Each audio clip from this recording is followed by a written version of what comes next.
9월 30일 화요일 뉴스와의 온라인 큐티를 시작하겠습니다. 오늘의 큐티인 책 본문은 사도행전 10장 36절부터 48절까지 말씀이고요. 오늘 읽을 말씀은 45절 한 절의 말씀을 읽도록 하겠습니다. 베드로와 함께 온 할례 받은 신자들이 이방인들에게도 성령 부어주심으로 말미암아 놀라니 아멘. 여러분들과 함께 이방인에게도 성령 부어주심으로 말미암아 놀라니 라는 제목으로 큐티를 나누도록 하겠습니다. 샬롬. 오늘도 말씀을 시작하신 여러분 주님의 이름으로 환영하고 축복합니다. 계속해서 고넬료와 베드로의 이야기를 나누고 있습니다. 월요일 큐티에서 잠깐 간단하게 나눴는데요. 하나님을 알고 경건했으며 어려운 이웃을 돕는 고넬료는요, 할례 받은 유대인이 아니었습니다. 이방인이었죠. 반대로 예수님을 따르던 베드로는 할례 받은 유대인이자 율법을 참 잘 아는 존재이고요. 하나님께서 자신들과 같은 아브라함의 자손을 택하셨다라는 것을 굳게 믿고 있을 뿐더러 이방인들과는 함께해서는 안 된다고 율법을 통해 굳건하게 믿고 살아가고 있었습니다. 이러한 상황에서 하나님께서는 고넬료에게 그리고 베드로에게 각각 환상으로 나타나셨습니다. 고넬료에게는 베드로를 불러오라는 환상, 베드로에게는 이해할 수 없는 환상이죠. 더러운 것을 먹으라고 하실 때 더러운 것을 먹지 않겠다고 하자 하나님이 베드로에게 내가 깨끗하다는 것을 너가 더럽다 하지 말라라는 환상과 함께 고넬료에게 가라라는 환상으로 베드로는 고넬료를 만나게 됩니다.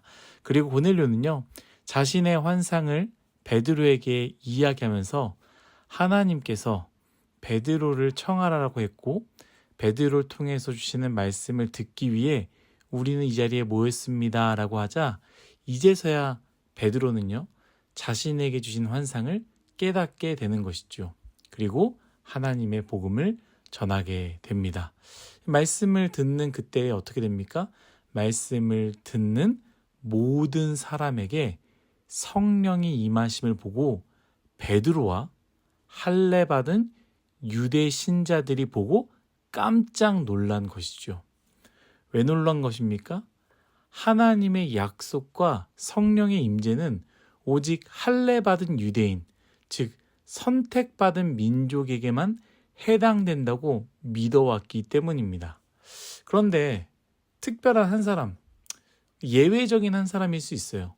백부장이 고넬료, 하나님을 섬기고 겸손하고 어려운 사람을 돕는 그 한 사람에게 예외적으로 일어났다면 그래도 고개를 끄덕일 수 있겠지만 그곳에서 말씀을 듣는 모든 이방인들이, 심지어 그곳에는 일하는 사람들도 있었겠죠.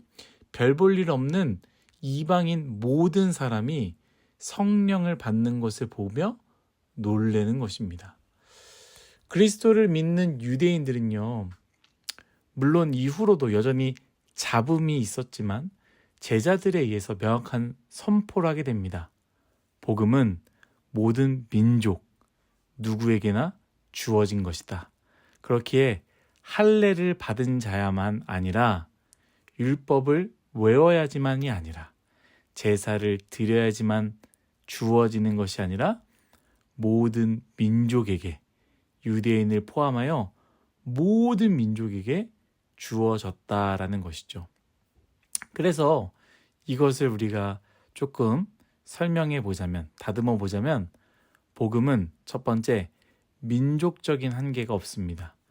유대인이든 로마인이든 그 어떤 민족이든 상관이 없다라는 것이죠. 두 번째, 사회적 신분적 한계가 없습니다. 로마의 군인으로서 혹은 그 군인을 섬기는 사람들, 고넬료를 섬기는 어찌 보면 별 볼 일 없었던 그 모든 사람들에게도 복음은 열려져 있다라는 것이죠. 세 번째, 의식적 한계가 없습니다. 유대교의 전통적인 의식이지요. 할례입니다. 이 할례를 받지 않아도 상관이 없었다라는 겁니다. 조금 이해가 되지 않는다면 하나님의 사랑과 용서를 예를 들어 이야기해 보면 좀 이해에 도움이 되지 않을까 생각됩니다. 하나님의 사랑에 그리고 하나님의 용서에 여러분 한계가 있습니까? 사랑하지 못할 민족이 있습니까? 사랑하지 못할 사회적인 신분이 있습니까? 사랑하지 못할 의식적 한계가 있습니까? 하나님의 사랑과 그분의 용서에는 한계가 없다라는 것이죠. 그 사람이 어떤 사람이든 어떤 직분이든 어떤 신분이든 무엇을 하든 하나님은 모두를 사랑하시고 용서하신다라는 겁니다. 즉 복음은 예수 그리스도의 십자가와 부활의 한계는 없다라는 것을 말하는 것이죠. 이렇게 얘기하면 우리는 다 이해할 것입니다. 그런데 제가 진짜 이야기하고 싶은 부분은 여기에요. 21세기 우리의 문제 앞에서의 복음은 과연 어떠할까? 어쩌면 우리는 저 멀리에 있는 아프리카에 살고 있는 참 힘들고 어렵고 굶주리고 있는 어린 아이에게는 쉽게 복음의 능력과 한계가 없다라는 것을 기억하며 전하러 나아가려 하지만 나의 삶의 자리인 대한민국 문제 앞에서 내 삶의 자리 앞에서 복음은 여전히 한계가 있는 것은 아닐까요? 이걸 묻고 싶습니다. 세 가지인데요. 첫 번째, 금수저와 흙수저, 물질주의 속의 복음의 한계입니다. 모두가 다 그렇게 생각하지 않을 수 있고요. 모두가 또 다 그런 것은 아니지만 누군가에게는 이 한계가 있다는 것이죠. 가난한 사람들은 부유한 사람들을 바라보며 교회와 어울리지 않고 초호화의 삶을 사는 사람들을 바라보며 무조건적인 편견과 그들의 삶을 정죄하며 복음과 맞지 않다라고 생각합니다. 또 반대로 어떻습니까? 모든 것을 포기하고 아무것도 안 하고 무기력해 살아가고 있는 사람들, 길거리에서 누워있는 노숙인들을 바라보며 동정의 마음은 있지만 삶에 대한 무책임으로 살아가는 그들이 교회에 나오는 것을 불편하게 생각하는 사람들이 있다라는 것이죠. 두 번째, 이념과 정치의 갈등 속에서 복음의 한계입니다. 이것도 마찬가지입니다. 모두 이것에 대해서 동의하지 않을 수 있고요. 또 이것에 대해서 생각하지 않을 수도 있습니다. 그런데 어떤 누군가는 이 부분에 있어서 복음의 한계가 있는 사람이 있다라는 것이죠. 누군가는 여기에 이 이념과 정치적인 갈등 속에 복음의 한계가 있다라고 생각합니다. 참 요즘 문제이기도 하지만 너무 극단적입니다. 세상의 이념과 정치적 신념으로 진보는 보수를 기득권자들, 도덕적으로 부패하며 약자들과 함께 가지 않기에 그곳에 예수가 없다라고 극단적으로 생각합니다. 반대로는 어떻습니까?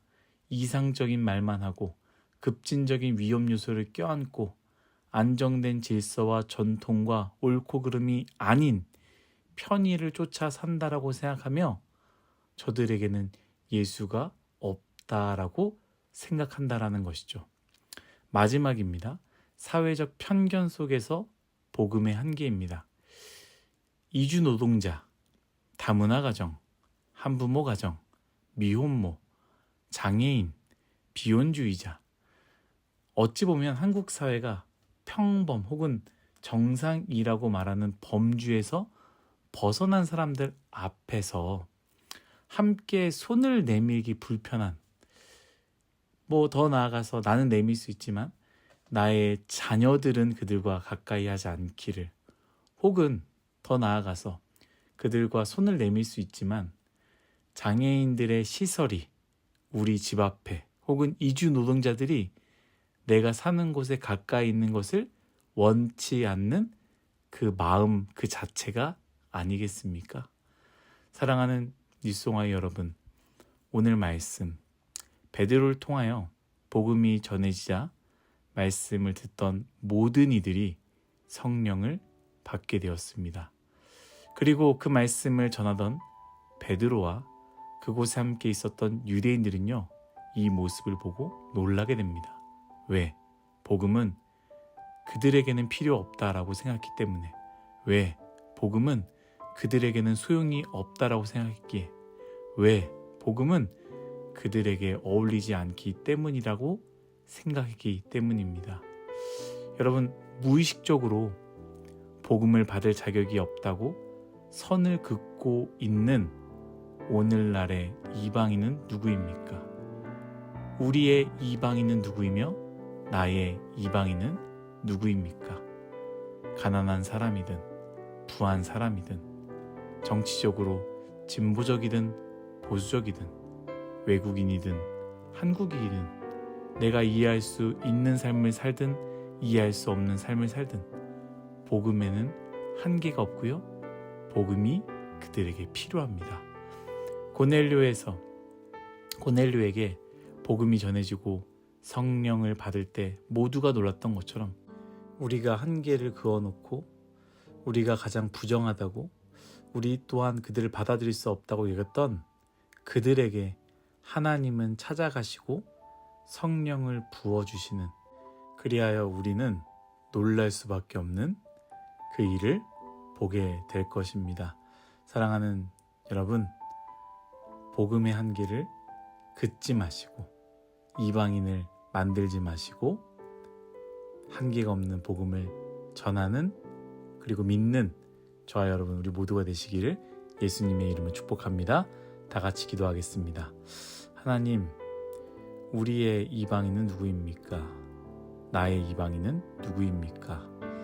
저 멀리 있는 사람들에게는 복음을 전할 수 있다라고 말하고 있지만 내 가장 가까운 사람, 내가 함께 부비며 살고 있지만 정죄하고 편견을 가지며 저들은 가짜다, 예수님이 함께 할 수 없다라고 정죄하는 사람들은 누구입니까? 하나님, 이 복음이 그들에게 필요하며 그들에게 나아갈 때 성령이 임한다라는 것을 믿고 받아들이는 겸손한 우리 일송아이 모두가 되게 하여 주옵소서. 감사하며 예수님의 이름으로 기도드렸습니다. 아멘.